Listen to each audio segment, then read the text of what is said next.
हाँ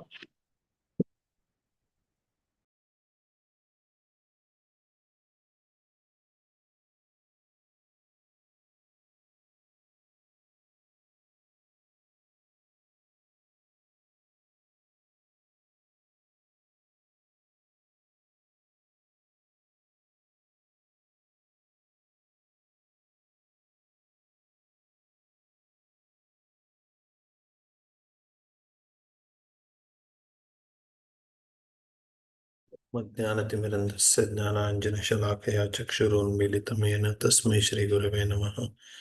श्रीचैतन्यमनोभीष्टं स्थापितं येन भूतले स्वयं रूपः कदा मह्यं ददाति स्वपदान्तिकं। वन्देऽहं श्रीगुरुश्रीयुतपदकमलं श्रीगुरोन् वैष्णवांश्च श्रीरूपं साग्रजातं सगणरघुनाथान्वितं तं सजीवं साद्वैतं सावधूतं परिजनसहितं कृष्णचैतन्यदेवं श्रीराधा कृष्णपादान् सहगणललिता श्रीविशाखान्वितंश्च। हे कृष्ण करुणा सिंधु दीन बंधु जगत्पते गोपेश गोपिका कांत राधा कांत नमोस्तुते। तप्त कांचन गौरांगी राधे वृंदावनेश्वरी वृषभानुसुते देवी प्रणमामि हरिप्रिय। वाञ्छाकल्पतरुभ्यश्च कृपा सिन्धुभ्येव च पतितानां पावनेभ्यो वैष्णवेभ्यो नमो नमः। श्री कृष्ण चैतन्य प्रभु नित्यानंद श्री अद्वैत गदाधर शिवासादि गौर भक्तवृंद। हरे कृष्णा कृष्ण कृष्ण हरे हरे, हरे राम राम राम हरे हरे। व्याप्तिर्यस्य निजे निजेन मनसा पक्षे सपक्षे स्थिति व्यावृत्तिश्च विपक्षतोत्तविषये शक्तिर्न वै बाधिते नैवास्ति प्रतिपक्षयुक्तिरतुलं शुद्धं प्रमाणं समे भूयात् तत्त्वविनिर्णयाय भगवान् आनन्दतीर्थो मुनिः। श्रीमदानन्दतीर्थार्य सन्मनस्सुरसि भुवि अनुव्याख्याननलिने चञ्चरीकति मे मनः। सनातनं रूपम् इहोपदर्शयन् आनन्दसिन्धुः परितः अन्तस्तमस्तोमहरस्सराजतां चैतन्यरूपो वितरद्भुतोदयः। Hare Krishna. Welcome you all to the next part of our discussion. So, we are discussing on the Jīva Tattva. What was discussed till now is that the soul is different from the body, and there is a conscious entity within the body, the soul, in absence of which the body cannot function. And the body is something which is dead matter, which is something going to be destroyed, whereas the soul is not going to be destroyed after the body. Just a minute.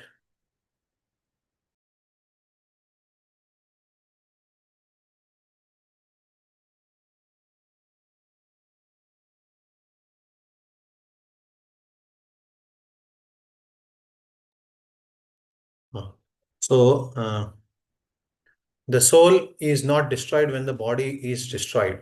It is a conscious living entity. Soul gives the identity of I-ness. So everyone knows that everyone identifies themselves as I. So that I-ness is given by the soul. That is what we discussed. And what is the dimension of the soul? Keshagra Shatabhagasya or Balagra Shatabhagasya, the tip of the hair, if divided into 10,000 parts, that is the dimension of the soul. And then sun, just like sun illuminates the whole world, a single cell illuminates the whole body, be it the elephant's body, be it the whale's body, or be it the human body, be it the body of a small worm. Everyone, the whole body is illuminated by, I mean, it is made conscious by the presence of the soul. So that we have seen, and we have also seen that Mavai Vamsho Jiva Loke Jiva Bhuta Sanatana. Eternally, these are fragmental parts of the super soul. So, fragmental parts, we have to be careful in handling such statements. It doesn't mean that it is completely different. Sorry, it doesn't mean that it is merged within the Lord and part of it. It is fragmental, means that it is separate from the Lord, still it is connected to the Lord. The energy is coming from the Lord. That is the understanding we have to derive from this. So that amsha has to be properly understood. There are two amshas, one is swamsha and one is vibhin amsha. Swamsha is vishesha. So that Vishesha Padartha is actually the different avatars of Vishnu, whereas Vipinna Amshas are living entities who are different and who are connected with the Pratibimba they are getting their energy from the Lord, and that way they are dependent on the Lord. So this much we have discussed. Okay, now we will read the next part. The individual soul is also a doer and enjoyer, as Shruti declares. Vijnanam yajnam tanute karmani tanute picha. Taittiriya Upanishad 2.5. The sentient living entity performs sacrifices and performs activities. So ashnute sarva kaman saha brahmana vipaschita. The liberated soul then enjoys all pleasures in the company of the expert Supreme Lord. There are some who say that Prakriti is the doer while the individual soul is the enjoyer. The idea is foolish, for both the quality of being a doer and the quality of being an enjoyer have an identity of case relationship. As spoken by Yamraj to King Somaka in the Vanaparva of Mahabharata, Nanya Kartu Phalam Rajan Upabhunkte Kadachana. O king, one can never enjoy the result of an action performed by someone else. I will read a little bit, then I will explain these points because they are all connected to one thing only. Someone may argue, since being a doer involves suffering, the Shruti does not mean that individual soul is the doer. This is not true, for if that were so, Shruti would also not mean that one should perform sacrifices such as darsha. Moreover, it is seen that it actually involves suffering when one does not perform an action such as breathing, sporting, and so on. Nor is the individual soul's doership invalidated by the scripture statements about inaction. For the verbs exist to be luminous and to know are applied to the individual soul, and therefore inaction is not accomplished. The learned say that a verb is indeed an action. The individual soul's doership is also not invalidated by scriptural statements about the soul's nature as being immutable. For although the soul is the substratum of the qualities of existence, luminosity, and consciousness, transformation in the form of a change into another substance does not apply to the soul. It should be understood that just that, okay, that's a different thing. So, here we are dealing with two problems, two pakshas, whom the Vedantists have to face. One are those people who say that, okay, now we understood the position of Ishvara, Supreme Lord. So, Supreme Lord is not involved in any material activities. He is not responsible for the results of it, nor he is getting the karma for his actions. Okay, he is beyond all these things. Still, without his sanction, nothing will happen because he is independent, everyone else is dependent on him. That much we understood. What is the position of living entity now? This Atma, the soul was introduced to us in the previous class, position of soul. So what is the position of soul? Now, the soul has characteristics of Brahma. It is mentioned else, in the Shruti. That means it should be full of bliss. And if it is full of bliss, if it is full of happiness, then it is not supposed to do any work. For that, the shloka that is quoted is Prakrite kriyamanani gune karmani sarvashah ahankara vimudatma kartaham iti manyate. So action is all done by three modes, the Prakriti. Whereas out of ego, the foolish living entity thinks himself as the doer of all the activities. So that is what is the pramana given in Bhagavad Gita, which says that actually it is the three modes that are doing. So there is one extreme understanding that, okay, everything is done by the three modes and the soul is actually not doing anything. The other similar thought process is that actually there is no action happening at all. Uh, the Shruti statements, everything is action oriented. There is no this indication of absolute truth.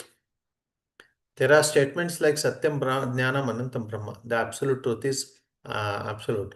Okay, so it is, I mean, it is beyond this world. Then Tattvamasi, that is, you are that absolute truth. Okay, Brahmavid Brahmaiva Bhavati. Now, all those statements don't involve action verbs. Tattvam Asi, you are that. There is no action verb involved. Or Satyam Jnanam Anantam Brahma. The absolute truth is full of knowledge, bliss, and it is absolute. So now eternal. So these are the statements that are there in Shruti. In our daily dealings, if from a Sanskrit point of view, if you want to construct any sentence, sentence starts with Kriya Pada, verb. Okay, Ramaha Vanam Gacchati. When we say Ramaha Vanam Gacchati, first thing we do is we identify the Kriya Pada, verb. Which is the verb here? Gacchati. Yes. Gacchati. Prajavinod Prabhu, I'll come back to you in 2 minutes. I'll explain this concept and I'll come back. So, when you say Gaccha, first catch the Kriya Pada, Gacchati. Now, you start asking questions based on the Kriya Pada. Kaha Gacchati? Who goes? Then we'll get Ramaha Gacchati. Okay. Ramaha Gacchati. Rama goes. Now, when Rama goes, who is getting the result of it? So, Ramaha Kutra Gacchati. Where is the result happening? It is happening in Vana. So, it is Vanam. So, Ramaha Vanam Gacchati. That is how we do Vyutpatti. We understand the meaning of the sentence. Now, this Vyutpatti comes in Mimamsa Shastra. So, and it is very frequently used. It is almost daily used by all Sanskrit Tadnyas. Anyone who needs to translate anything should mostly use this technique. First, he identifies the verbs, and based on the verb, you start deriving the karakas or the connecting nouns of the verbs. And once the karakas are connected with the Kriya Pada, then the meaning of the sentence will be clear. This is the system in Sanskrit. Okay. Now, so if you want to derive the meaning of the word, if you want to derive the meaning of the sentence, verb is compulsory or action is very compulsory. Unless you identify the action, you cannot understand the meaning. You cannot understand who is doing the action, where is the action happening, in what the action is happening. The vibhaktis, you will not know the different karakas. So these Mimamsakas, what they argue is that because Kriya is the central, so all the verbs, all the Shruti Vakyas which indicate Kriya, they are very important. They are most important. Okay. And when you say Satyam, Dhyanam, Anta, Brahma and all these things, these are just attributes of absolute truth. They are not immediately relevant to us. What is relevant to us is Kriya. Kriya means perform Ashwamedha Yajna. Or perform what is that, some other yajna, some other actions. You give dana as charity. All these things which indicate action, they are more important for us. Even in our daily dealings, he says, Devadatta Gama Anaya. My dear Devadatta, please bring the cow. So, small child, he will not know actions. He will not know action verbs. But when he sees in front of his eyes, somebody tells, please take the cow, and the other person takes the cow. He does the physical action. That is when he understands. Oh, taking the cow means this action. He understands, and in this way, he correlates with the language. So, Mimamsakas use this argument to say that only action verbs are important. The verbs that describe qualities of the Lord and all, they are not important. Action is only important. That is why this section of Veda becomes more important. So, they are more into that. Whereas there is another section which says that the soul being completely in bliss, it has no action to do. So when it has no action to do, everything is done by Prakriti. What are the consequences of this thought process? The consequence of this thought process is that Papa Punya is not connected to us at all. Either sin or piousness or the phala of Papa Punya, the Sukha or Dukkha, they are not connected with us. Everything is done by Prakriti, the soul has no role to it. That is the consequence of this thought process. So these are the two pakshas we are going to deal with. Yes, Rajavendrath Prabhu, you have something to say now. Prabhu, I had a question. I mean, generally we say that the soul is Purusha. Generally, when we were referring it as it, so I was wondering, is there any, how do we refer? In English, we say it or say he, or is it like we are trying to avoid feministic conversations or? by saying it. I just wanted to know what is the right way. So, Najayate Mrita, what is Krishna doing in second chapter? Nainam Chindanti Shastrani, Nainam Dati Pavaka, Nacha Enam Kiryantyako, No Shochati Bharata. Achedya Ayam. Ayam is what? This This Napunsaklinga. So, has Krishna used Pullinga anywhere? I'm trying to recollect. It's a good. Actually, Atman itself is a Pullinga Shabda. Atma, Atmanam, Atmanaha. Atma itself is a, in Sanskrit grammar, Atma is referred to as Pullinga. Jiva is also pulling a shabda. Jiva is also Pullinga Shabda. Why is Krishna referring to as Ayam? Okay, we'll think on it. I will see a few shlokas how Krishna is referred in. Why I asked is generally in English when we speak, We use it. it. Yes, that's true. Yeah. But we know that the Purusha, the in the activity of understanding the Kshetragna, There Purusha Kshetragna, is used. Purusha. Yes. So that's what I wanted to get a clarification from you. Yes, yes, yes. So I will confirm that. Correct. Okay, any questions till now? The Purva Paksha, have you everyone understood the point?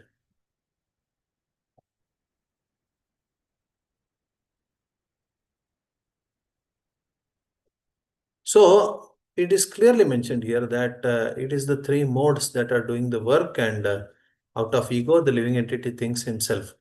Prakrite kriyamanani gune karmani sarvashaha ahankara vimudatma kartaham iti manuse. So out of ego, he is thinking himself. So if he stops thinking that he is the doer, then he will not be responsible for good or bad. So what is the understanding we can derive from this? So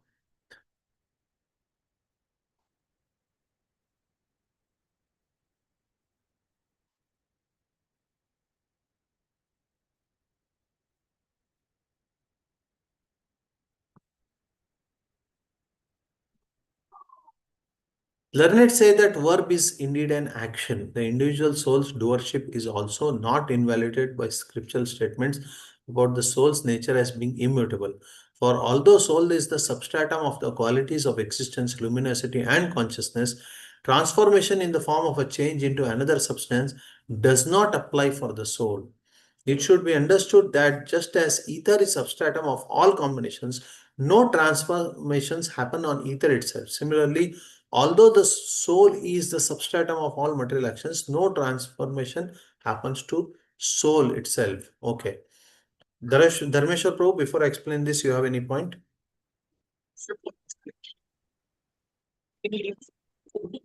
Your voice is low, Prabhuji. I'm not able to hear.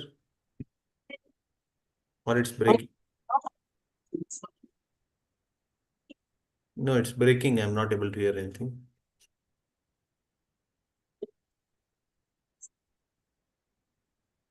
Is it with everyone else? Others are also not hearing him?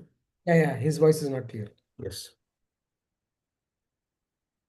Prabhu, you try to see if network you can improve some more. Till then, I'll start explaining this point that sky is there. So, where is the sky present? The sky is present practically everywhere because sky means space.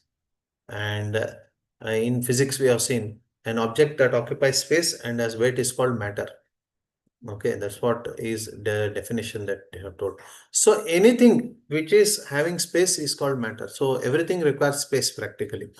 So wherever there is space, Akasha element is present. So whether it is a cell phone, whether it is a matchbox, whether it is a piece of wood, anything which occupies some space has Akasha element present in it. Now, although Akasha is present in it, in Akasha there is no change that is happening. If I move my hand, okay, I am just moving my hand, but in Akasha there is no change that is happening because of the movement of the hand. So similarly, the soul is present in each body, whereas the soul itself, there is no change that is happening. Now, this is the answer to the argument that soul is immutable. There is no change in the soul. So Sukha Dukkha should not be there. So that is true. ಕಾರ್ಯಕಾರಣ ಕರ್ತೃತ್ವೇ ಹೇತು ಪ್ರಕೃತಿರುಚ್ಯತೆ ಪುರುಷ ಸುಖ ದುಃಖಾನಾಂ ಭೋಕ್ತೃತ್ವೇ ಹೇತುರುಚ್ಯತೆ. 13th chapter speaks about this, that karya karana kartrutve, nature is said to be the cause of all material cause and effects, and living entity is cause of various happinesses and distresses. If the three modes of material nature is doing everything, then is it that the desire of living entity alone the cause of reaction to this karma? Yes, we will come to this point. We will come to your point. So, karya karana kartrutve, who is the cause of the actions that are happening? Material causes and the effects. Who is the cause? For that, material nature is the cause. Whereas happiness and distress, the living entity is the cause. This is cheating, right? That the material nature is doing everything, whereas happiness is caused because of living entity. I mean, the living entity experiences happiness and distress. So, how to understand this? So, purport. According to one's desires and activities, here we come to Dharmeshwar Prabhu's point.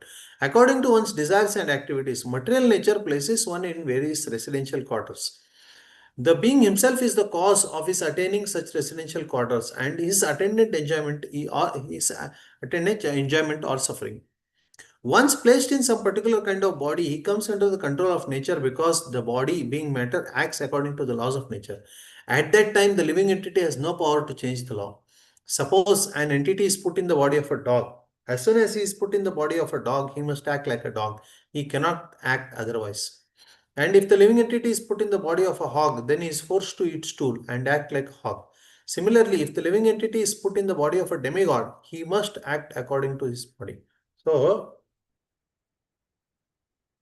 what it is saying, prakrite kriyamanani gune karman sarsa ahankara vimudatma karta miti mannete, what it is saying is that once we get a body, then we are helplessly driven by the conditioning of the body. We cannot change it. If I get a lion's body, I have to eat meat. I cannot change that conditioning. That is the food for me. I have to eat it. I cannot change it. If the lion starts, somebody preaches to the lion and it becomes vegetarian, it cannot survive. And nor it will be able to come to that consciousness that I should not eat meat. Is helplessly driven by that type of thing. Similarly, hog has to eat those things. Even among human beings, there are sattvic and there are rajasic and there are tamasic. They are helplessly driven to act. So, out of ego, we are thinking we are the doer, but the nature is making all the things happen. Now, Purusha Sukha Dukkhanam Bhoktrutva Heturuchyate means what? The Purusha has a decision to make whether I will take this body or no. In a human life especially, this is possible that you can make a choice based on your actions whether you will take this or no. That is where 16th chapter becomes very relevant. What is the title of the 16th chapter of Bhagavad Gita? Divine and demonic nature. Yes, divine and demoniac natures. And at the end, only first 5 shlokas speak about divine nature. Most of the chapter is dedicated to demoniac nature only.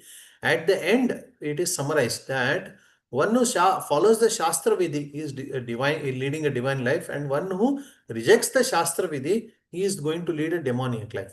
And what will be the consequence of those who are leading a demoniac life? They will just continue to fall down into lower species of life, and they will not be delivered. Lord says that they will just continue to fall down and they will not be delivered under any situation, not because the Lord hates them for their demoniac activities. This is some misunderstood concept. Lord doesn't hate them, but it is their personal choice to not follow the instructions of the Lord. That is where some species of life, many species of life go to hell, but some of them learn their lessons. Oh, I should not do. Then they come back. Whereas the others, even after going there, they don't learn their lessons. They just continue to further fall down. And there is infinite facility to fall down. Just like you go close to God, you go to the kingdom of God, you go to Vaikunta. There is infinite opportunity to become close to God. It never ends. More and more you please the Lord, more and more there is service opportunity for the Lord. Similarly, Bhagavad Dvesha also there is infinite opportunity to increase. So, as a person takes up to hellish conditions, he will hate the Lord more. Some souls, not all of them. Some will hate the Lord more, and they will be more into rejecting the order of Shastras and increase their hatred. So it is completely, there is individual choice given whether we can pick up a particular species or no. So that is called minute independence. Yesterday I explained that the word independence some people are afraid of, because independence means given only to the Supreme Lord. Anybody else given independence means that the Supreme Lord's independence has reduced. That is not the understanding here. If completely, the Lord is supremely independent and nobody can interfere with his independence. The Jiva has the choice whether to listen to God or not. If that choice is also not given, then what is the point of Shastras? What is the point of Acharyas? What is the point of Shravanam, Kirtanam? What is the point of Sadhana? There is no point of sadhana if some choice to listen to God is there, is not there with the Jiva. That is one thing. Second thing is that the independence is not so much that it compromises the independence of the Lord. That also we have to be quite careful. I mean, we are still in our conditioned bodies, and our bodily conditioning is going to impact us. We cannot say that just because I have taken initiation or I have taken this path of spirituality, I am finishing my 16 rounds every day, I am going back to Godhead. There is no such thing. The body we are in is going to condition us, is going to make the path difficult for us. So definitely that impact is there, and when the Lord decides, only then the soul will be liberated. The soul will be liberated only when the Supreme Lord decides to liberate the soul. He is completely independent to decide that. What he has given freedom for the living entity is whether to depend on him or not depend on him. So sometimes it becomes so difficult that it is difficult to understand whether we are in Shuddha Sattva or Sattva Guna. Means we might be performing activities which are akin to devotional service, but then they may be done out of pride, or they may be done out of show off to others. So somewhere in this, subtly, the dependency of Lord gets lost. We don't even get to know that my dependency on Lord is not there in this. So somewhere it gets. So Maya is very, very cunning. Maya never takes a holiday. Maya is Mama Maya Duratya. She is very dangerous, and she is Lord's Maya Shakti. That's why we have this famous example of Prabhupada giving a class in which he said, the only difference between me and you is that I will never fall down and you all will fall down. So everyone thought, yeah, Prabhupada is a pure devotee. He is a great soul. He can say that. We cannot say that. We are conditioned souls. Okay, now class is over. Prabhupada goes in front of the deities, takes darshan and prays for a few moments. So when he prays for a few moments, then after this prayer is over, the disciple asks, Prabhupada, what did you pray? He said, I just prayed that I don't fall down. So they're surprised. Prabhupada, what is this? You just said that you will not fall down, and why you need to pray? Prabhupada said, I will not fall down because I am praying like this all the time. Problem is that devotees are not sufficiently afraid of Maya. Maya is constitutionally stronger than every living entity. So at no point of time living entity can claim that it has overcome Maya. Nobody can claim that I have overcome Maya. Maya is no more going to trouble me, because constitutionally Maya is stronger than Jiva, and only dependency on Krishna is the only way to overcome Maya. There is no other way. So suppose somebody is conditioned in the material world. Okay, after a few years of sadhana bhakti, we progress, we become serious. Maybe we'll join full time, we'll take up saffron, we may even take up sannyasa. What do you think Maya will think? Okay, he has sannyasa, he will not have any material desires. So I will leave him, I'll concentrate on others. Will she say that? No, she'll say, oh, he has taken sannyas. Let me see how many years he will maintain that sannyas. So she will begin to trap him again. So Maya Shakti is very powerful, and it is not intelligent to underestimate her strength. So that is the why it came all this point, because the living entity should always be careful always be carefully observing whether he is taking this conscious choice of depending on the Lord or trying to be independent. At every moment, this conscious decision making is very essential. That is the thing we understand from this section. पुरुष प्रकृतिस्थो हि भुंक्ते प्रकृति जांगुणा कारणं गुण संगोस्य सत असत योनि जन्मसु. The living entity in material nature thus follows the ways of life, enjoying the three modes of nature. This is due to his association with material nature. Thus, he meets with good and evil among various species. So, yesterday we discussed that karma is anadi, beginningless karma. Today, if I develop a habit of smoking, tomorrow naturally I will have to smoke. Today, if I develop a habit of speaking lies or beating somebody, tomorrow naturally for smallest things I will be agitated and I will have to beat somebody. So my past actions are influencing my present response to a situation. You all agree with this? Past actions definitely influence my present situation and the way I respond.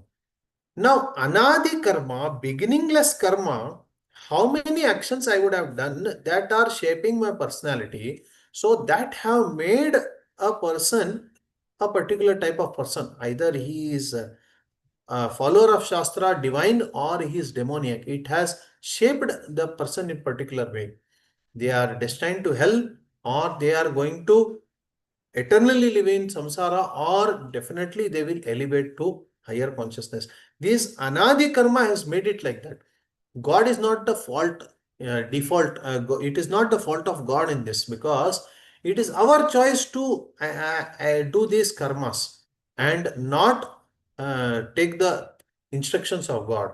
That our choices have shaped our personality in a particular way. Now we have got a particular sharir where the three modes are acting, Prakriti is acting, and we are helplessly following that. But even now, if we accept higher powers, there is this story of Garuda.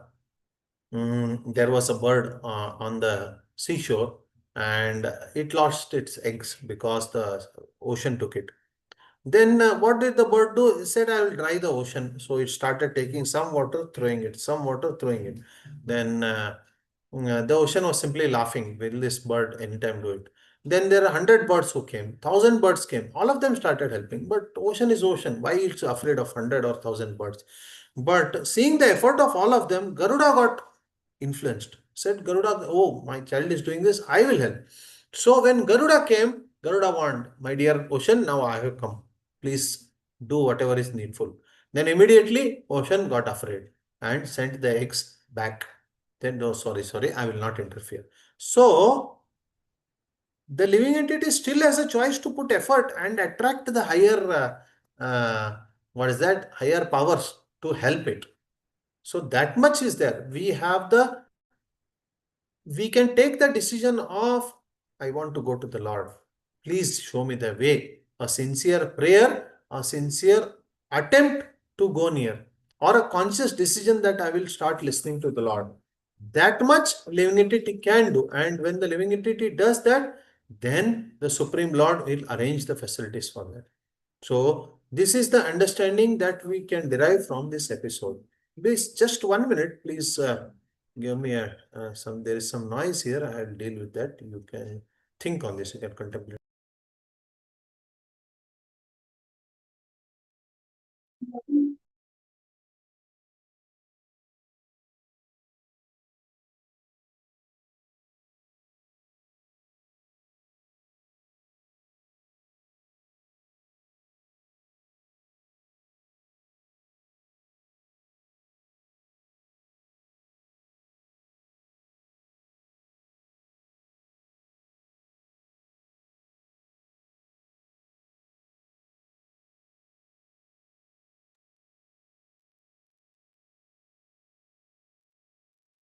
Okay, so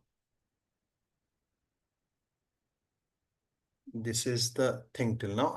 One more topic I will take up in this. One more elaboration from the 18th chapter I will take up on this, and then we will discuss some questions connected to this. Okay. Please bear with me.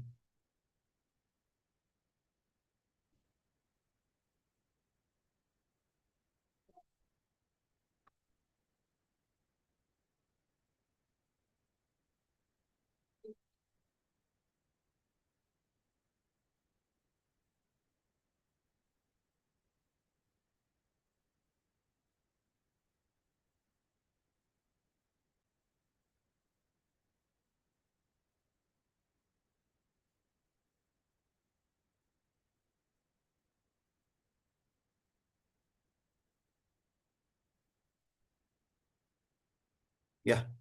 So, Bhagavad Gita, chapter 18, verse number 14. Adhishtanam tatha karta karanancha prathak vidam vividascha prathak cheshta daivam chaivatra panchamam. The place of action, the body, the performer, the various senses, the many different kinds of endeavor, and ultimately the super soul. These are the 5 factors of action. The word adhishtanam refers to the body. Just a minute.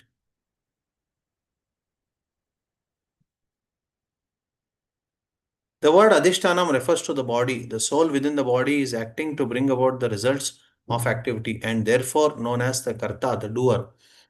That the soul is the knower and the doer is stated in the Shruti. Esha hi drishta srashta.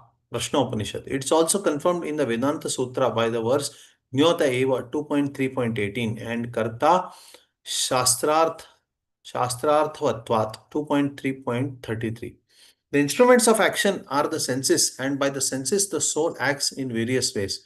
For each and every action, there is a different endeavor, all one's activities depend on the will of the super soul who is seated within the heart as a friend.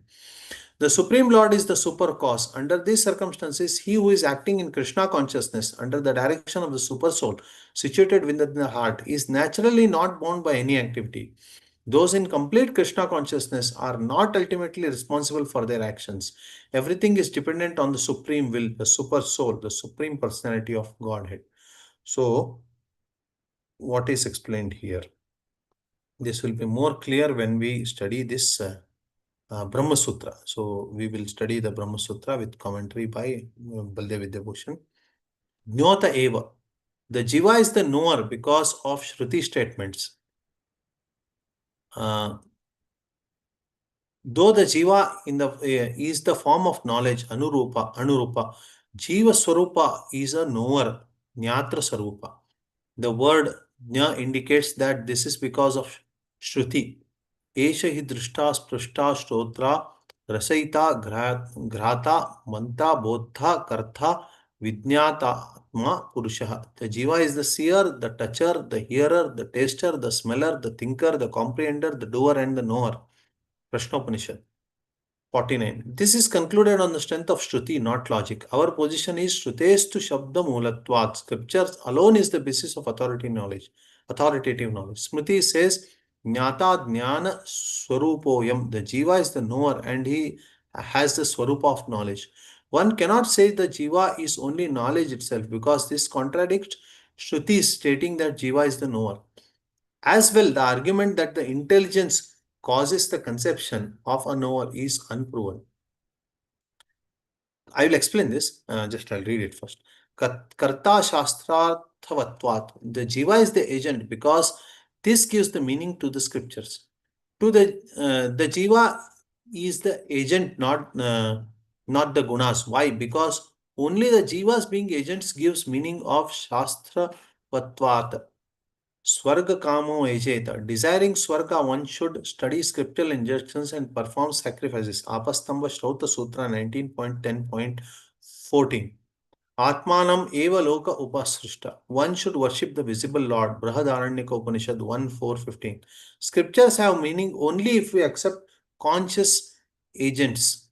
They would be meaningless if the gunas were the agent. The scriptures inspire the intellect by promising results and engaging the person in action to enjoy the result. They cannot inspire the intellect of insentient gunas. Okay, so something is there here.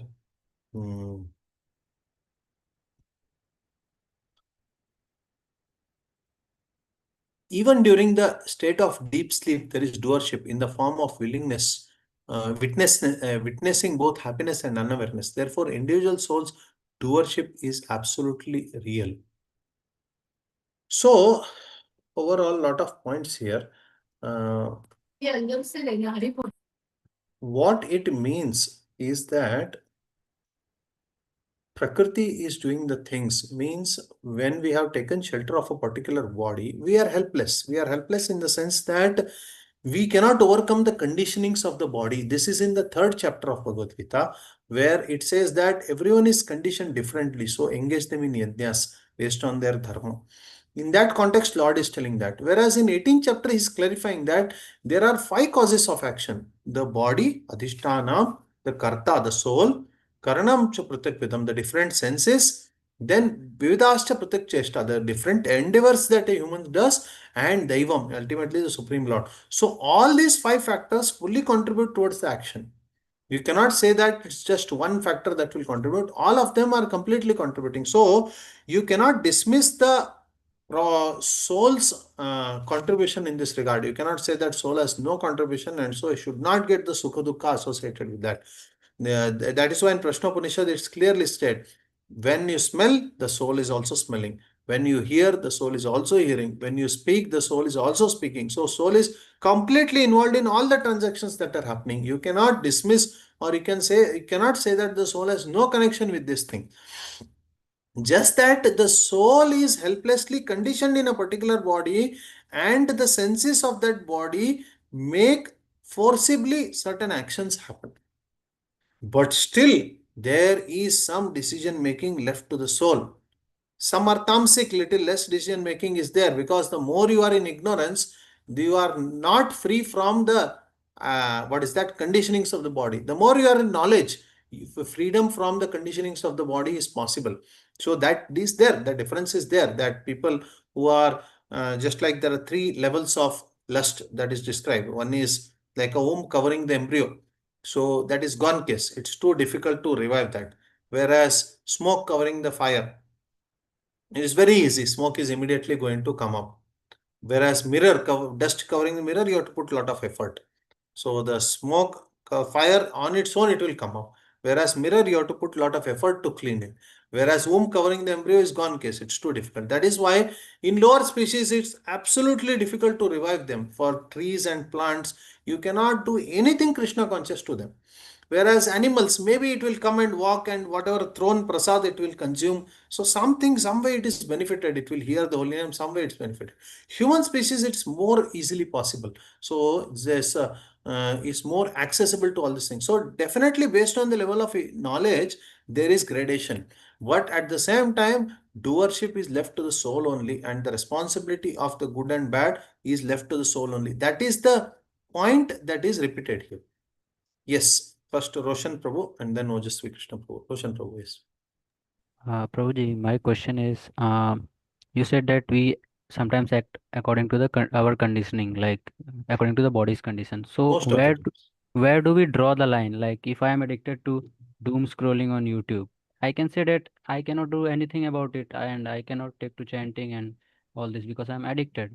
Hmm. So where do we draw the line that yes, that these things are in your control and these things are not in your control? Okay, good question. I will see if the question is similar, then I will address it together. Otherwise, separately I'll address. Ojasvi Krishna Prabhu, you can ask.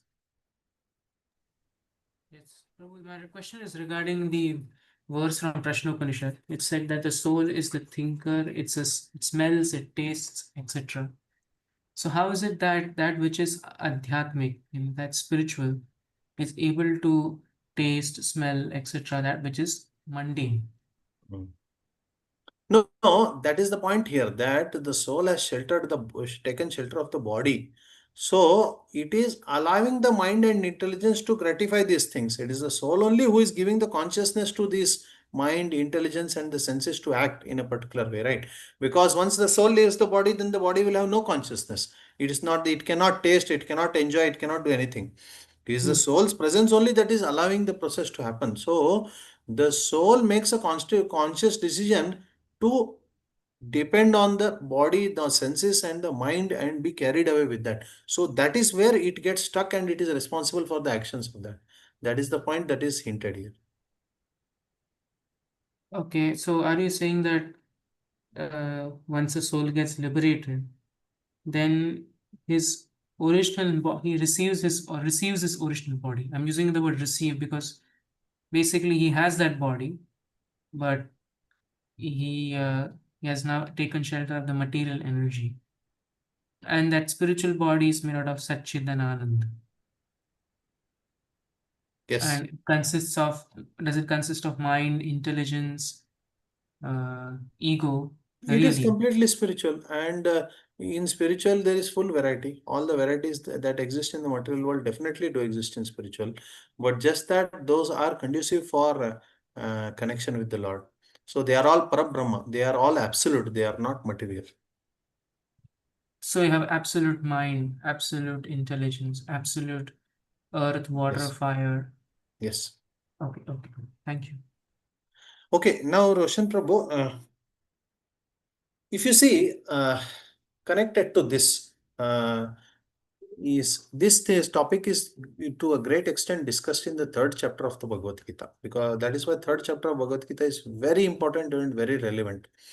Somehow, the third chapter is not so much emphasized today. So once the second chapter gets over and Krishna says that once you follow this process, you understand about the soul and take shelter of spiritual master, you are going back to Godhead. But Arjuna says that, okay, I may go back to Godhead, but now what I have to do? Why I have to do war now? Then Krishna starts this concept where he says that you are not pure. Without being pure, if you start taking sannyasa artificially and you start renouncing everything, you will be a pretender, false pretender. Instead, you become a karma yogi. Karma yogi means what? You are conditioned in a particular way. You are a kshatriya or you are a brahmana or you are a vaishya, you are shudra. By nature, you want to do business, you want to tell lies. By nature, you have a tendency to work hard, or sometimes when the owner is not there, you don't work. You have a tendency to do that.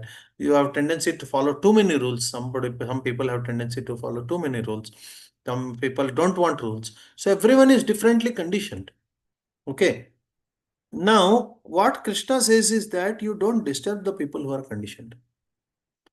You engage them in yajna somehow or the other.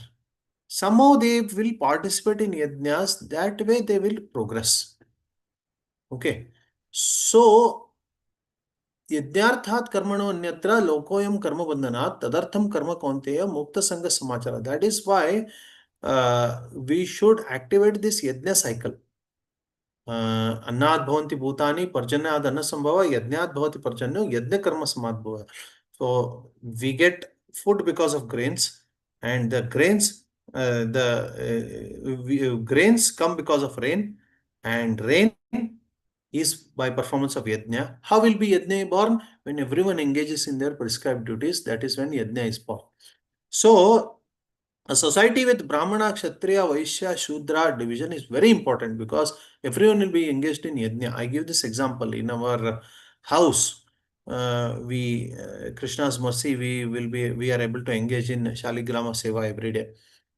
But what happened is that this house was not livable for 1 week. Why it was not livable? There were some problems. The drainage line was choked and there were some problems. So we had to relocate to a different place. And this 1 week, the laborers came, they cleaned, it requires specialists to clean the choked line. Everyone cannot do. There are some specialists who work on that. So the specialists came, they worked, they cleaned, they changed the pipeline, everything, and they left. They took their money and left. Now, because they did that action, we came back and we are able to live here, we are able to worship the Shaligrama, we are able to do yajnas at home. So, because they were there to perform their prescribed duties, yajna is happening. So, they are directly connected with yajna, although they are doing the task which is so unclean. But such an unclean task also is affecting, directly impacting yajna because the yajna is happening there. So, like that, everyone should somehow get connected to yajna. So, the occupations that results of which you can put in yajna, those occupations are acceptable. In Vedic system, whatever occupations were there, somehow or the other, the results were, it was possible to give them to yajna. For example, a farmer grows food, or a person takes care of cows, and the result is ghee or milk, other products and grains, which are given to the temple for performance of yajna. Brahmana takes them and he performs yajna, and in this way, he is purifying the effort that they have done. The mistakes they have done in the field and all will all be averted because of this yajna.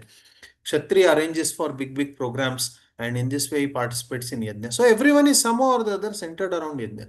Today what is happening is that the actions that we do, the ugra karma, the sinful society that is there today, the results of that we are not able to give to yajna. So 12th chapter of Bhagavad Gita says that at different levels, it's okay to somehow or the other just connect. For example, if you can completely surrender yourself to God, that is best level. If you can't do that, at least you think of me all the time. If you can't do that, at least you engage in the regulative principles of devotional service. If you can't do that also, at least externally support by giving financial support, all these things, so that this program of devotional service runs. So presently we are encouraging people at that level, that at least if you can engage in a way that you give some donations to temple, that way your earning is purified and you continue with your occupations. But gradually, long term, so now because of this, what is happening is that suppose we engage in some preaching program, we get some 100 people to connect with us. When we get 100 people to connect with us, that time initially there is 100, then the number drops to 50, 40, 30. Eventually the 16 rounders may be some 5 people. One may take initiation. So what happens to the remaining 99, or if 2 take initiation, what happens to the remaining 98? We are just losing them to the outside world. Whereas in Vedic system, the way it was that everyone was not pure devotees, but at least they were somehow or the other helping in yajna by their being farmers or by they doing some occupation. So by if we can shape the society in which we can catch those 98 also, engage them in some farming, engage them in some cleaning, some plumbing, something like that, and they're all connected to some or other in temple, that way their propensities can directly be part of yajna. So now coming back to your, this is the background. Okay, this is the background in which we have to start looking at the world. So coming back to your question about things like watching YouTube and all those things, you may be driven by this. Now, what will a person 100 years ago with your conditioning do? He would have watched some drama somewhere. He would have watched some music or dance that is happening live somewhere, and that way he would have engaged his propensities. Correct. Now, by engaging those propensities, even those things which were there, they were all Krishna conscious traditionally, or somehow or the other connected to tradition and all those things. In which way, in that way, even if they were addicted to, by nature, it was not so harmful. It was not as harmful as the screen. Because the screen, you get 3000 channels, 4000 channels, anything you can watch and anytime you can watch. So it is little more dangerous. So definitely we should work on regulating this. Okay. And how we can work on regulating this? That is why it's not your fault alone. As a society, we should introduce during our festivals, there should be more dramas, there should be more recreational functions, there should be more programs and more people to be engaged, so that it's not your individual work. As a society, we should organize in such a way that there are more facilities to channelize these propensities. Then things will have a big change. Immediately, we may not bring a big change. Immediately, I may tell you, Prabhu, try to utilize the time to chat more or try to see the lectures more. Some solutions I may give and you may try. Either you are really strong to overcome, based on knowledge, you will overcome. If you are not strong to overcome, you are weak, then you may continue watching those things. So, we cannot do a nirnaya that do this, then you will come out of it. It will be still based on your conditionings only. But some solutions we can give. But if we really want a big change, then the society should organize such facilities that even these things can be channelized for yajna. That is when a change will come. I have I explained it in an understandable way? What do you think? Yes, Prabhuji. Ojasvi Yes. Krishna Prabhu, you have some comment on this? Yes, my question is regarding the karma yoga point. So I have this doubt for quite a long time regarding ugra karma. Hmm. So, for example, oil industry or even the IT industry that is there, they do heavy ugra karma. And Srila Prabhupada, if you notice his the way he would deal with such situation is that he would say, okay, you work and whatever you earn, you can just give to the temple and then you continue your working. So isn't he indirectly, not directly, supporting Ugra Karma? For example, one of his disciples, he's still alive, Amrish Prabhu. He is one of the board members, or I don't know what is his, but it's a bit of high position, I know that. of the Ford company, which is completely doing Ugra karma, like making cars and whatnot. And there are many other sannyasis whose disciples in ISKCON, they are working for, companies whose leaders or owners are mlechas or yavanas, or doing heavy Ugra karma. So, okay, now there are two parts of the question. A is the institution, or is the founder Acharya and the other sannyasis or whoever the big leaders are indirectly supporting Ugra karma? And the second part is, does the donation money that we get affect the institution? So, first question, I will take it up. We discussed this 12th chapter of Bhagavad Gita, that there are different levels in which we can somehow connect to Krishna. One is if we can completely surrender our lives to our Krishna. All the time we are just thinking about him. If we can't do that, at least we follow the regulative principles. If we can't do that, at least we can externally support. So on this principle, definitely Prabhupada and our leaders are encouraging people, because if we say the only way to connect with Krishna conscious society is to leave everything, then we will not get any candidates for this. Okay, so at least on some level, let us encourage people. So in that context, see, chanting Hare Krishna, there is no obstacle. Anyone can chant under any circumstances. Namnam akari bahuda nija sarva shaktis tatrapita smarane niyamita smaranena kalaha. Itadrishi tava kripa bhagwan mamapi durdevam idrisham iha janina anuragha. What Chaitanya Mahaprabhu says is that there is no restriction on chanting Hare Krishna. So on that principle, anyone who is connected to society is welcome. You come, chant Hare Krishna, become serious in devotional service, no doubt. At the same time, it is the responsibility of the institution, Prabhupada said, that we should provide alternatives. That way people don't have to go out and work. That is why Prabhupada envisioned farm communities, wherein we can establish a system by which people lead a simple life and they are not dependent on the Ugra Karma society for their maintenance. They can sustain here. So that is the program also which Prabhupada gave. So that is a way by which we can encourage people to come out of the Ugra Karma and be a part of it. We cannot suddenly all of the say that please you have to leave this, then only you will be this. But at the same time, you should remember that just because I give some money, my karmas are not erased. If I am doing Ugra Karma, but I take initiation, and at the same time, okay, I am coming to temple and doing some service, I am giving money, that means that those sins are gone. No, that becomes then Namno Bala Desse Hi Papa Buddhi. I am chanting Hare Krishna, whatever job I do, it will become this. No, it's not like that. So there should be a conscious endeavor that how I can come out of this.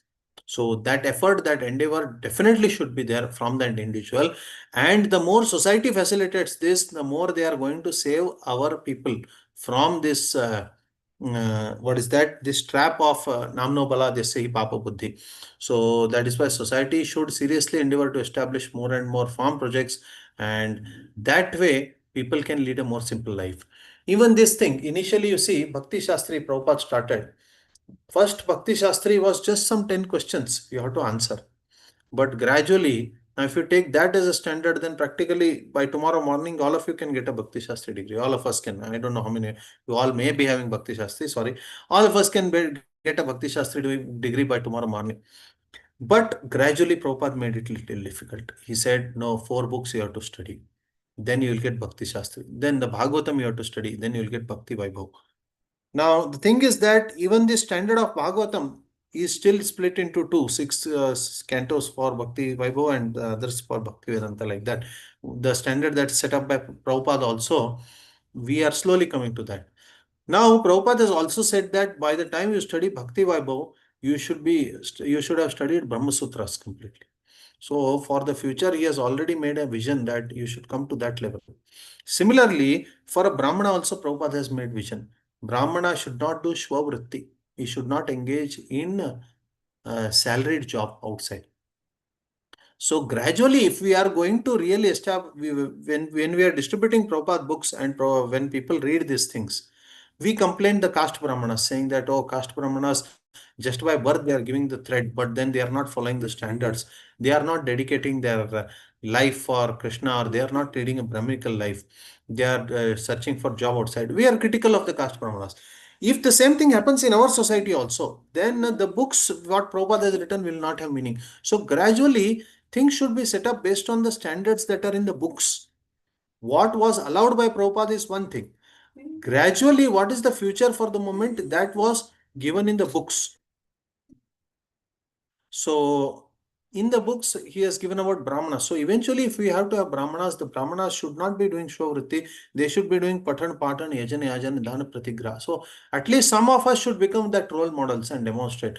Then we will be able to tell others. So what I'm saying is that it might be allowed. Ugra Karma might have been allowed by Prabhupada, because on the principle that at least let them start chanting Hare Krishna, get connected to the society and become serious. But if over years, if that becomes the main propaganda, that he is a very senior devotee, at the same time he is in a very high post, or he is a senior devotee and he is a CEO and is that type of propaganda, if it comes, then it is taking a wrong shape. If somebody is Brahmana, then he should we gradually they should. I am not telling so individual person, he is not there, has not there. At least 2-3 generations later or 4 generations later, this should come that Brahmanas are actually leading a life based on preaching and based on their Brahminical duties. So these things, and not on Ugra Karma. So these things should gradually come, and if we can demonstrate that we are actually pleasing Prabhupada, because what he has written in the books, we are actually living according to that. So these are some things, Prabhu. You have anything else to add to this? No, Prabhu. You mentioned appropriate points by mentioning that just because someone gives donation does not mean that all his karma or sin is being It is removed. good that he is giving donation. He is not Yes. consuming the money himself. So Mm. definitely there is a reduction in sins, but that doesn't mean that it will completely solve the problem. Gradually, you see, when a person takes bhojana, in tradition, Mm. it's mentioned in Hari Bhakti Vilasa that when you sit for food, you have to keep little food on the side for Mhm. Yamaraja and Chitragupta, because Yes. they are going to come and sit there and be the sakshi for your bhojana.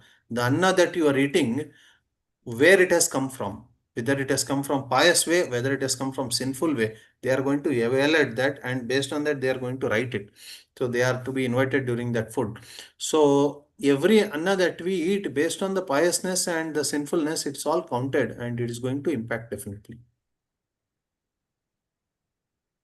Yes, but okay, now we are slightly, maybe we can have a discussion later because it's slightly digressing from the main topic. Yes, yes, Prabhuji. Hare Krishna. Anything else? Anybody else has anything to add? Roshan Prabhu. Hare Krishna Prabhuji. My question is regarding this Ugra Karma only. That like according to me, some Ugra Karma is should be valid because we see that it is helping in Yagya also. Like if we say that aviations companies, we say so many devotees can travel. Like it is not happening in the devotee scale that all the devotees are only traveling with airplanes and all. But it is nowadays required, and I also see a contrast in society. Like I have seen devotees, some devotees in YouTube complaining that these AI databases are wasting waters. And at the same time, I saw some devotees making movie on Chaitanya Mahaprabhu using AI video generation. So where do we draw the line? Again, my question is similar. Where do we draw the line? What and how should we understand it? Yes, Varajabinath Prabhu, you have something to add to this? Not to this, Prabhu. I lost like 10-15 minutes between. So my question is like 15 minutes ago conversation. So if it's okay, I can ask. Just a minute, I'll finish this up then. Yes. So, Prabhu, one thing is, any endeavor that is done for devotional service is never a waste. Swalpam apyasya dharmasya trayate mahatva bhayat. So it is protecting us from big danger, any endeavor you do to offer to Krishna. So if a person is helplessly conditioned in a particular way, even in that conditioning state, if he still endeavors to offer something to Krishna, it is well acceptable. So if a person who is accustomed, who is conditioned to travel, if he at least travels to Vrindavan, Mayapur, it is well done. Okay, no doubt about that. But to say that a person in USA will be successful in his life only if he comes to Mayapur, now that is a problem. You can still do yajna in your place. You can still do offering in your place. Pilgrimages have their value, no doubt, but pilgrimages traditionally were for one prasthana. Now grastha also we can do. But then it is not that somebody who is not involved in a pilgrimage cannot progress or something like that. So even before the aviation age, people still offered things to yajna and they led a more pure life. Whereas the technology has brought more distractions than the positives for surrender to Krishna. So that is okay. Some people are using that. It's well accepted, and especially the renunciates, they have the freedom to use these things for the enhancement, because at least the persons who are into this get purified. Those who have done artificial intelligence get some purification when we are able to do some things using that. That is okay. But at least some people should demonstrate the standards that were there in Gokula. When Krishna was there in Gokula, he did not create an IT hub. Or when Ramachandra was the king of the world, he did not create an IT hub. Was it difficult for him? The intellectuals of today are creating. For the Supreme Lord, was it difficult? It was not difficult. But the Supreme Lord demonstrated what? Village life, Vrindavan, cows. So at least some of us, if we can demonstrate that life, that this is Vrindavan, this is what Lord wanted, then this now artificial intelligence is going to take over all the jobs and all those things. So really, we can make a propaganda that Supreme Lord led a better life. So that is when things will be better.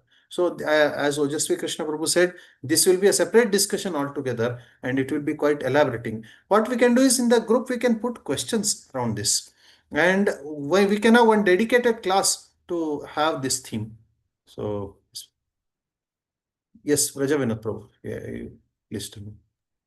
Prabhu, before I dropped out, I was saying that you were saying that when you breathe, the soul breathes. When you smell, the small soul smells. Hmm. I have two levels of question in this. Hmm. One is in ISKCON, we have brought up with the idea that you are the soul, Hmm. right? So you do the action. You have a body. Hmm.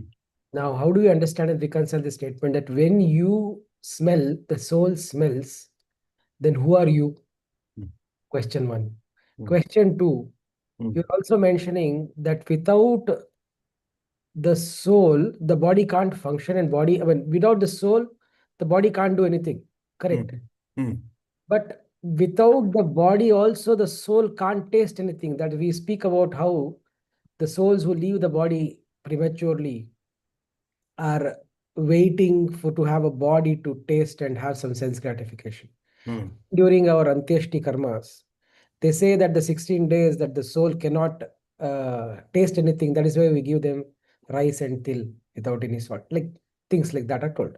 So can you please help me reconcile who is instigating the actions and who is experiencing the actions? Yes, Prabhu. So the 18th chapter of Bhagavad Gita clarifies these things. Adhishtanam yatha karta karanam cha pratak vidam vividascha pratak cheshta daivam chaiva. Every action is done by 5 of these entities. One is the body. Second is the performer of the action, the soul. Third is the senses. Then the various kinds of efforts or endeavors, and ultimately the super soul. These 5 have to be involved in this whole process. Okay. Now this statement, what you said, is coming in Prashnopanishad. Prashnopanishad basically deals with prana, or the air that vitalizes the senses. So that is where the context is that generally people think that the body is the doer or the senses are acting. But actually, you cannot just blame the senses that senses acted in this way. Don't punish me for that. No, it's the soul who has taken a conscious decision of accepting this body. And once the soul has accepted this body, then we don't have freedom. Then it's the conditionings of the body that work. But We had the freedom to depend on Shastra Vidhi and not accept this body. That is where the person didn't take that conscious choice. So he is completely responsible for all the breathing, all the eating, all the sleeping, all the hearing, all the actions. The soul is completely responsible. He is completely participating in the activity, becoming a part of that body. That is the understanding we have to derive. Correct. So yes, bro, what your second part was about the soul's dependency on the body. Now, soul's dependency on the body is because of its ignorance. If the soul was in full knowledge, it would not be. Actually, there is no need for the soul to depend on the body. But out of the ignorance, the coverings of what is that mind, intelligence, and ego force the soul to pull towards the body. Karshati. So it attracts the indriya, the senses, and the mind attract the soul to a particular side. So even after leaving the body, because of ignorance, which is there in the subtle body, the soul is still considering it to be not the soul but the body, and hence Yes. there is dependence on the senses of the body. Wrong identity. That wrong identity is pushing the soul to different bodies. Whereas if the soul is in full knowledge, then there will be definitely no dependency on the body at all. Correct. Mhm. Thank you, bro. Yes. So,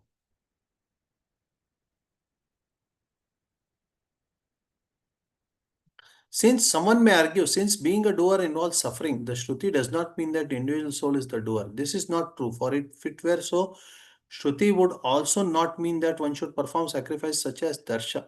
Moreover, it is seen that it actually involves suffering when one does not perform actions such as breathing, sporting, and so on. Okay. Now, here is a very important point that is coming up. So, okay, everything is being carried by the body, the soul is not involved, then you say that sufferings and happiness, that is also for the body only. The soul doesn't know that. The soul is completely on a different platform. Everything is happening for the body only. So the work is done by the body, results are also done by the body. So that is not the case. If that was the case, then there was no need to give Shruti statements. It would be like robots. So our robot, earlier in our childhood, there were these toys. Nowadays, all remote control toys have come. I don't know what other toys, AI toys might have come. I don't know. In our time, there was this key toy. We would put the key and make it run. As long as the key is there, it keeps running. So are we those key toys who have been keyed to some for some time to remain in the material world? For some, there is more key. For some, there is less key. Are we like that? So that is clear here. If that was the case, then there was no need of Shruti, no need of Shastras. So there is a yajna that is to be performed here. Darsha Purnamasi yajna. Darsha Purnamasa Yajna is to performed on two occasions. One is Darsha and one is Purnamasa. One is on the Purnima and one is on the Amavasya. The Darsha Yajna is performed on Amavasya. Purnamasa Yajna is performed on Purnima. So, Purnamasa Yajna, if performed properly, it will lead to Surya Loka, and from Surya Loka to Parabrahma. And Darsha Yajna, if performed properly, it will lead to Chandra Loka, and from Chandra Loka, it will lead to Swarga Loka or Pitra Loka, the heavenly planets, where you will get higher level of material enjoyment. So, if soul has no role to play, it's all just keyed robots, then there is no need to tell perform Darsha, or there is no need to tell perform Purnamasi. So there are so many yajnas that are recommended. There are so many procedures that are recommended. Dana dharma recommended. So many things that are recommended in Shastras. There is no need to tell them if everything is automatically carried by this. So scriptural injections are there. That is itself an evidence that the soul is involved in this whole activity. So that is the point that is there. So soul's doership is there. And of course, he gives a simple example to understand. Suppose you stop breathing, then you suffer the actions. You cannot say that I am not suffering the actions. So you do suffering, and if you run for a lot of time, you get tired. So that suffering is there. So in all such actions, there is happiness, there is distress. So we can clearly see that the happiness is connected with the the actions are connected with happiness and distress for us, and the results, the recommendation of Shastras also do impact us. So under these circumstances, at no point of time can the soul say that I am not responsible for anything that is happening. That is, we are completely responsible, and we have to take responsibility of that. That is the point that is mentioned here.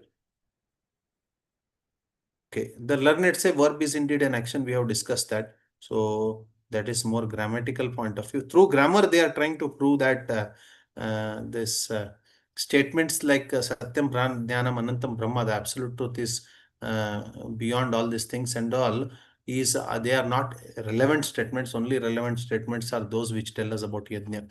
So then Mimamsakas try to prove it grammatically. That's also wrong, because how that is wrong? Okay, you say Devadatta, how will a child know that taking cow is instruction is to be understood? So he will see Devadatta take the cow. When you say Devadatta take the cow, though this person comes and takes the cow. So seeing that, he connects the action. But are they the only words? Are the verbs action verbs only? He is your father. She is your mother. Such verbs also there. Asti, bhavati, they are. Such verbs are also used, and there is no action involved in that. So somewhere they have not understood grammar properly, looks like. So acharyas say that they don't see those verbs where action is not involved. This is what is said by Jaitirtha Muni. So it is not that all verbs are action verbs only. Similarly, it is not that all statements in the Vedas just denote action. There are some statements which tell about the status quo also. These are the things that we understand from this. Yes. Third thing is sleep. When you sleep, what action you will be doing? In fact, everything will be, your mind will also go to sleep. Initially, your mind is working. That is when you are dreaming. But when you are in deep sleep state, there are three states. One is Jagrata, Swapna, Sushupti. When you are awake, your mind, your senses, everything is there. When you go to sleep, your senses are covered by Pitta. Because your senses are covered by Pitta, senses don't act. So there is no seeing, no hearing, nothing. But then mind is acting still. That is when you are in dream. There is a moment called Sushupti when mind is also covered by Pitta. And in that Sushupti, mind also takes rest. That is when the soul is alone awake. It is mentioned in Prashtoparishad that this soul goes to the Paramatma in the heart. He has connection with him and comes back. That is when you get the happiness of waking up from sleep. After you have a good sleep, you are happy. That happiness is because of the Parabrahma contact, the momentary contact with the Parabrahma when the mind also sleeps and when there is the deep sleep. So we are experiencing happiness. I saw a good dream. I saw a bad dream. So all the experiences are there. I see an elephant in the dream. That experience I get. So there is still the soul that is witness, even in that state of dream and sleep also. So even in sleep also, there are actions that are happening. That is the point. So at no state we can be free from, the soul is free from activity. That is the point that's mentioned here. Okay. Any doubts till now?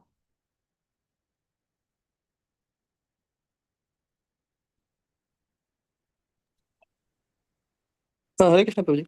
Prabhuji, Yes. regarding that Madhvacharya's statement of souls are eternally destined to be conditioned and say to be liberated. Then other is they are eternally conditioned to be in this material world and Tamo Yoga, right? That you were telling them. So, bro, like if this is the case, then like the karma which you were telling, then how does this both things make sense here? So this point, this idea of Madhvacharya is misunderstood by people in his own sampradaya and also people outside his sampradaya. The type of three souls, the concept of three souls is misunderstood. So what they mean is that there are souls that are destined to go to hell. There are souls that are destined for liberation. There are souls that are destined to remain here. So there is no effort from our side. So don't have to worry. That is encouraging laziness actually, this understanding. There are many friends of mine who say that anyhow it's all destined, so why I have to put effort? Whereas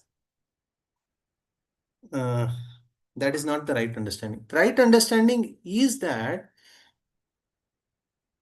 the concept of minute independence is there, that Shastra Vidhi you have to accept.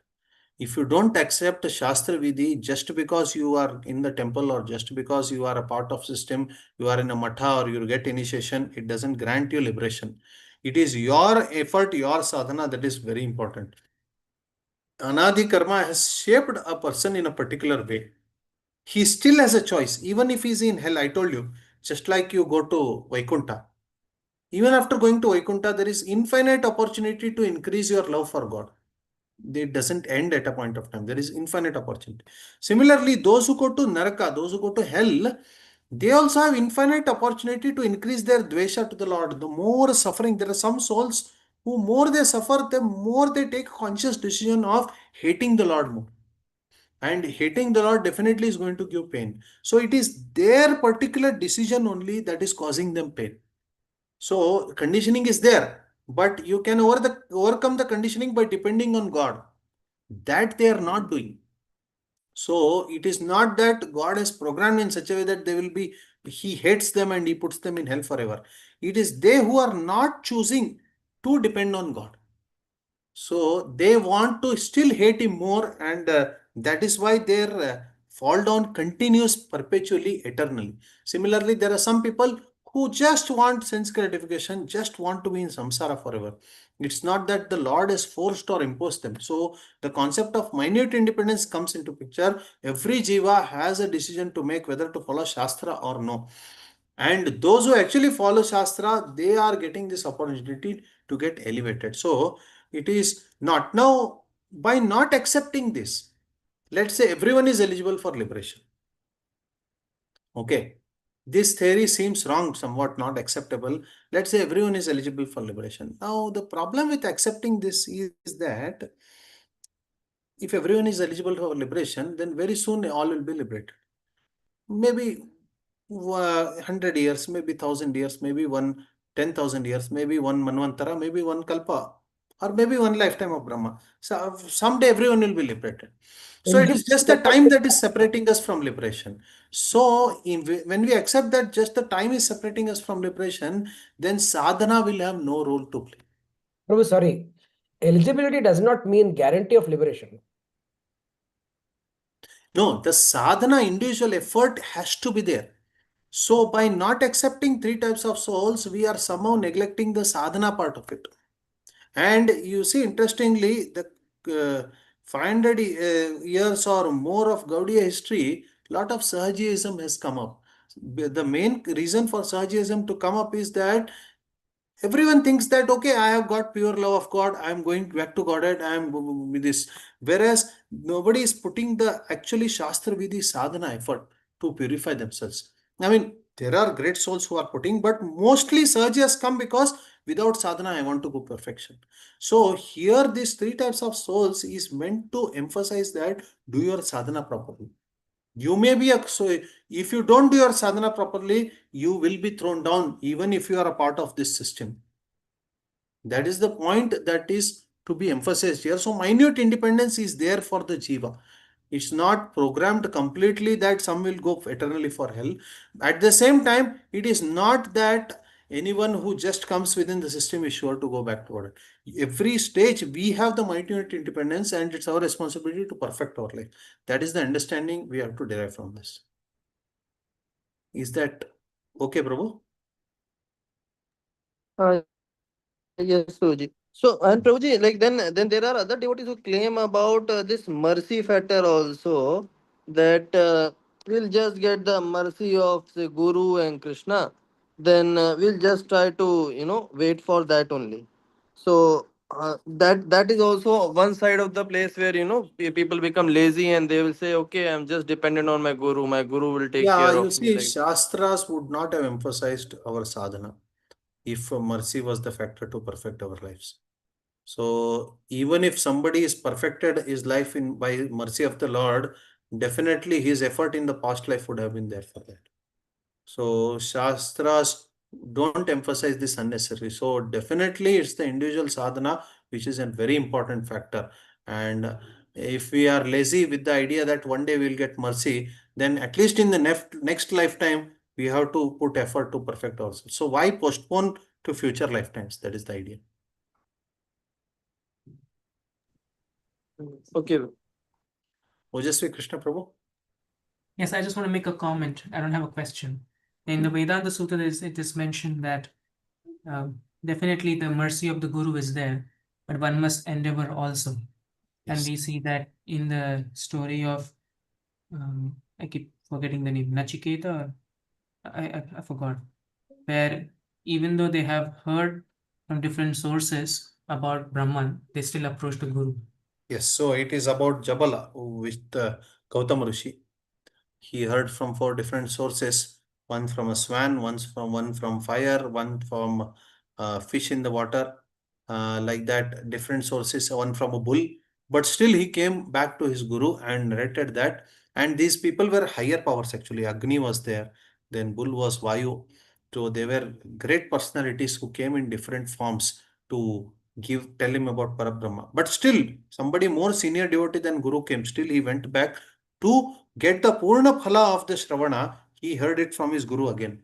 So, hearing from the Guru is there. It will come up very soon. The need of a Guru is also coming up. Thanks, Prabhuji, for bringing up this.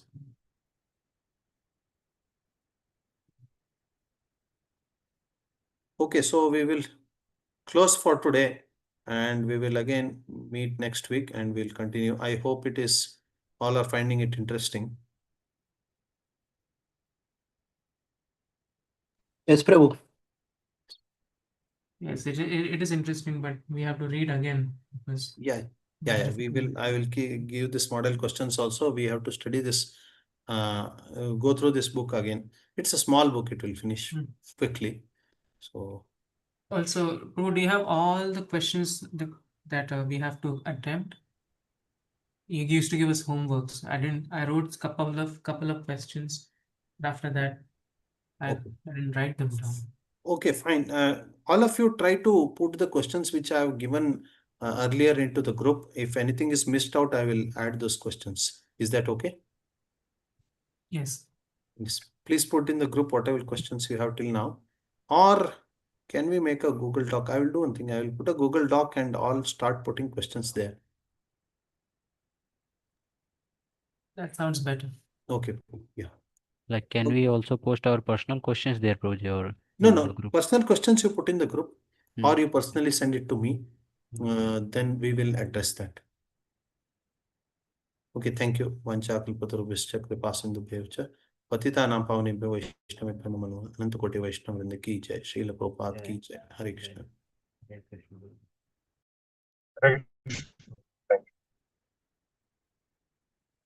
Hare Krishna